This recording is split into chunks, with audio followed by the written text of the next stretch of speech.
हम बौद्ध विरासत को जग में आबाद करेंगे, आबाद रखेंगे। हम बौद्ध विरासत को जग में आबाद करेंगे, आबाद करेंगे। आबाद करेंगे, आबाद रखेंगे। हम बौद्ध विरासत को जग में आबाद करेंगे, आबाद रखेंगे।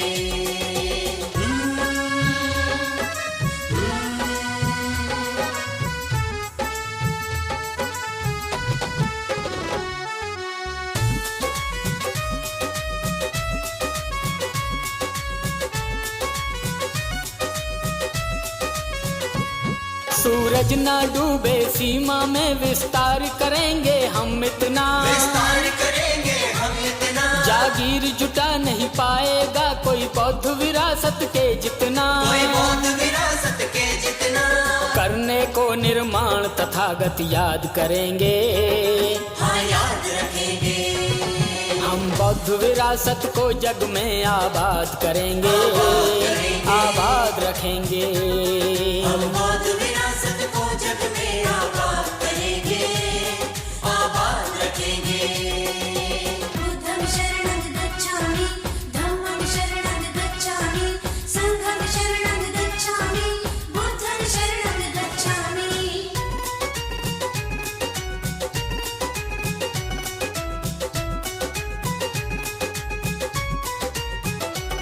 ये शांति और मानवता का उपकार विश्व पर है जिसका, उपकार विश्व पर है जिसका। वैभव है भारत का अद्भुत यश गाता जन जन है उसका, यश गाता जन जन है उसका। करने को कल्याण तथागत याद करेंगे, हाँ याद रखेंगे। हम बौद्ध विरासत को जग में आबाद करेंगे, आबाद रखेंगे। हम बौद्ध विरासत को जग में आबाद करेंगे, आबाद रखेंगे।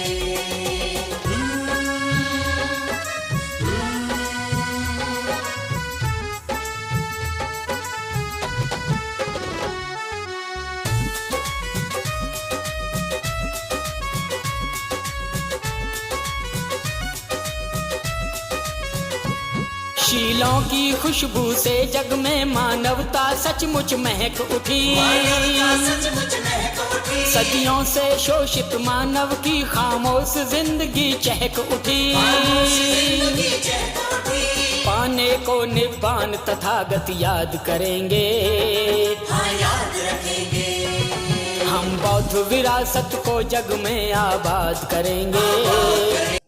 कि आज हमारे भाई लोकेश जी अपने पिताजी माताजी के आशीर्वाद से, उनके सहयोग से, उनके सभी रिश्तेदारों के सहयोग से आज एक नए घर में प्रवेश कर रहे हैं। दूसरा मौका ये है कि इनके पिताजी ने सरकार में सेवाएं दी, सहायक टीचर के तौर पे मध्य प्रदेश सरकार में, और वहाँ से सेवानिवृत्त होने के बाद में भारत सरकार को सेवाएं देने के बाद में अब वो समाज की और घर की, परिवार की स्थिति और समाज की सेवाएं देंगे, जिनका उससे पहले भी इन्होंने सरकारी नौकरी में रहते हुए देश का भविष्य जिसे कहते हैं, यानी बच्चे कहते हैं, शिक्षा कहते हैं, बच्चों को शिक्षा देने का काम किया। क्योंकि समाज में अब ये उस शिक्षा का और अंधविश्वास से दूर लोगों को निकालना, अच्छी बातें बताने का काम ये करेंगे। जय आइए बैठ। तो उस सेवानिवृत्त से आज यहाँ दोनों तीनों काम एक साथ हो रहे हैं। ये हमारी बौद्धों की परंपरा है। क्योंकि कोई भी काम जब हम करते हैं, मंगल कार्य करते हैं, तो हर व्यक्ति, चाहे वो किसी भी धर्म का हो, किसी भी मजहब का हो, वो अपने अपने इष्टों को, यानी कि जिनकी उनमें आस्था होती है, उनमें विश्वास करता है, उनको नमन करने के बाद में कोई भी कार्य करता है।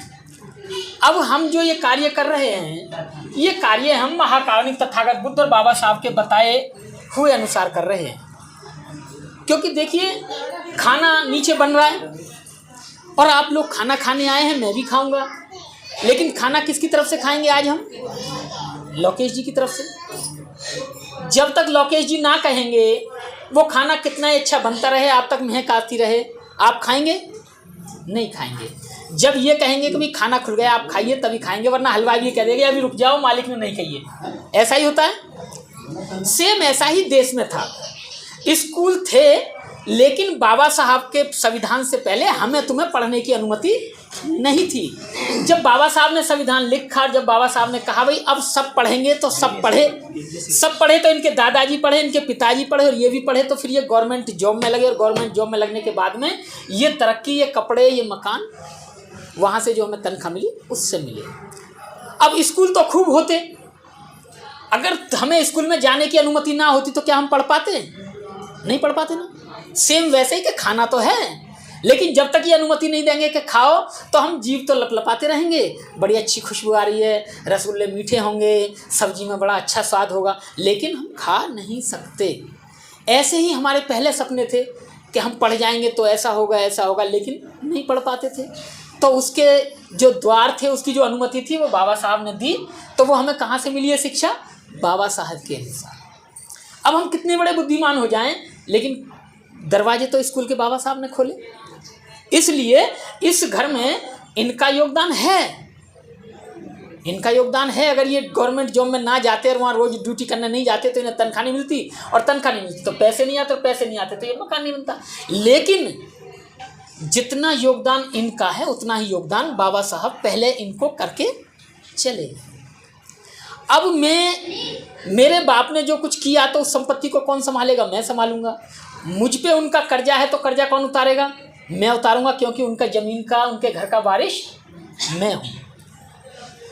ऐसे ही बाबा साहब जब देकर चले गए तो उनके कुछ काम ऐसे थे, उनके वारिस हम हैं, वो हमें बता कर गए कि भाई मुझ पे इतना कर्जा है, मुझ पे ये काम बाकी हैं, इन्हें तुम्हें पूरा करना है। अब वो कर्जा क्या क्या था? वो कर्जा ये था कि जब बाबा साहब कह के गए थे कि हमें बुद्ध की बातों को मानना है, किसी और अंधविश्वास में नहीं फंसना है, जैसा मैं कह रहा हूँ वैसा मान लेना, तुम्हारा उद्धार हो जाएगा। कैसे कैसे? अपने बच्चों को पढ़ाना जरूर। अगर बेटा एक बार को ना पढ़े तो उसे कोई काम सिखा देना, लेकिन बेटी को जरूर पढ़ाना, क्योंकि बेटी तो कोई काम करने जा नहीं सकती कि कोई काम कर लेगी कहीं, मतलब बेटी को। ये चीज़ें बाबा साहब कह कर गए और हम उनके बेटे हैं, अपने आप को मानते हैं, तो हमें उनकी बात माननी पड़ेगी। ऐसे ही कार्य जब उन्होंने, इन दोनों पिता पुत्र ने सोचा, कहा कि भाई बाबा साहब का दिया हुआ है तो हम वैसे ही करेंगे जैसा बाबा साहब ने कहा, और वैसे ही यहाँ हो रहा है। इसमें कुछ भी अंधविश्वास नहीं होता है। हम मोमबत्ती जलाएंगे, मोमबत्ती इसलिए जलाते हैं कि मोमबत्ती खुद तो जल जाती है, पता भी नहीं चलेगा मोम कहाँ गया, लेकिन लाइट चली जाए तो रोशनी यही देती है, हमें रास्ता दिखाती है। जब आज से 25-30 साल पहले बिजली कम हुआ करती थी तो या तो डिबियाएँ हुआ करती थी, कांच की बोतल में कपड़े की रुई डाल के उसमें जलाते थे, या फिर ये मोमबत्ती होती थी। मोमबत्ती समय समय पर होती थी, इतनी नहीं होती थी, लेकिन लैंप, लालटेन, डिबिया ये होती थी। आज बिजली है तो स्वरूप बदल गया है, डिबिया हुई, लेकिन मोमबत्ती आज भी हमारे सामने है। ये प्रतीक है उजाले का, रोशनी दिखाने का। रोशनी हमारे सामने होती है, टॉर्च हमारे हाथ में होती है, मोमबत्ती हमारे हाथ में होती है, लालटेन हमारे हाथ में होती है, तो हमें रास्ता दिखाई देता चला जाता है कि रास्ता इधर को जा रहा है। और अगर रास्ता हमारे पास टॉर्च ना हो, हमारे पास बैटरी ना हो, हमारे पास मोमबत्ती ना हो, तो हमें पता नहीं चलेगा कि हमारे कदम कहाँ पड़ेंगे। जैसे जब कभी कभी बिजली चली जाती है और हम घर में होते हैं तो हम ऐसे देखते हैं कि कहाँ है सीढ़ी, एक एक ऐसे कर करके देखते हैं कि सीढ़ी कहाँ है, गलत पैर ना पड़ जाए, गलत पैर पड़ गया तो हम गिर जाएंगे, बाजू हाथ पैर टूट जाएंगे। आ जाइए, शोर ना करें, सुने। मेरी बात अच्छी लग रही हो तो आप लोग शांति से बैठे रहें, ज़्यादा समय नहीं लेंगे क्योंकि खाना भी नीचे रेडी है और समय भी। तो हम सारा जो काम कर रहे हैं वो बाबा साहब के बताए हुए अनुसार कर रहे हैं, और ये परंपरा बड़ी अच्छी है, इसमें कुछ भी नहीं होता है। आपके घर में भी कभी कोई ऐसा कार्य हो, बच्चे का नामकरण हो, कुछ भी काम हो, गृह प्रवेश हो, कोई अच्छा कार्य हो, तो उस पर ऐसे ही किसी व्यक्ति को बुला के, भंते जी को बुला के ऐसे ही कार्य कराएं, बहुत अच्छा रहेगा। ये हमें बाबा साहब बताकर गए थे।